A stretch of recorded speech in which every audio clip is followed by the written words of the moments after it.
रात्रि। लोग कहते हैं यह शिवजी की शादी की सालगिरह है, लेकिन सच कहूं यह आधी अधूरी बात है। ये रात सिर्फ जश्न की नहीं बल्कि उस खौफनाक अंधेरे की गवाह है जब पूरी दुनिया खत्म होने की कगार पर थी। एक ही रात में 3 ऐसी घटनाएं घटी जिन्होंने ब्रह्मांड का नक्शा बदल दिया। जरा सोचिए, एक तरफ शादी की शहनाइयां थीं, तो दूसरी तरफ मौत का जहर, और तीसरी तरफ एक ऐसी आग थी जो ब्रह्मा और विष्णु का घमंड चकनाचूर कर रही थी। अगर आप यह वीडियो 16 फरवरी से पहले देख रहे हैं तो सावधान हो जाइए, क्योंकि आज हम शिवलिंग के प्रकट होने की वो कहानी सुनेंगे जिसे सुनकर आपके रोंगटे खड़े हो जाएंगे। कहानी पर आते हैं। एक बार ब्रह्मा जी और विष्णु जी में युद्ध छिड़ गया। दोनों लड़ रहे थे कि मैं महान हूँ। नहीं, मैं तुमसे ज्यादा महान हूँ।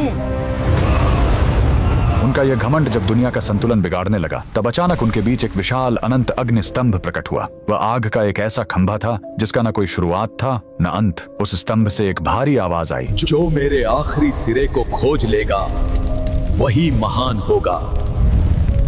ब्रह्मा जी हंस बनकर ऊपर उड़े और विष्णु जी वराह बनकर नीचे गए। हजारों साल बीत गए, विष्णु जी को अंत नहीं मिला। उन्होंने अपनी हार मान ली, लेकिन ब्रह्मा जी ने वापस आकर झूठ बोला कि उन्हें अंत मिल गया है। उसी पल उस आग से काल भैरव प्रकट हुए और सजा के तौर पर उन्होंने ब्रह्मा जी का वो सिर काट दिया जिससे उन्होंने झूठ बोला था। उनका अहंकार टूट गया। चूंकि शिव जी आग के रूप में आए थे, वो बहुत गर्म थे। तब देवताओं ने उन्हें शांत करने के लिए उन पर जल और दूध चढ़ाया। यही वो पहला दिन था जब शिवलिंग पर रुद्राभिषेक की शुरुआत हुई। लेकिन कहानी यहीं खत्म नहीं होती। एक बार जब देवता श्रीहीन यानी कमजोर हो गए थे, तो अपनी शक्ति वापस पाने के लिए समुद्र मंथन हुआ। सबको उम्मीद थी अमृत की, लेकिन निकला क्या? हलाहल विष। पूरी दुनिया जलने लगी। तब फिर वही भोलेनाथ आगे आए। संसार को बचाने के लिए उन्होंने उस उबलते हुए जहर को पी लिया और अपने कंठ में रोक लिया। जहर की गर्मी से शिवजी का शरीर तपने लगा। उस जलन को शांत करने के लिए सभी देवताओं ने उन पर पूरी रात गंगा जल, दूध और बेलपत्र चढ़ाया। उन्हें नींद न आ जाए इसलिए पूरी रात देवताओं ने गीत गाए और जागरण किया।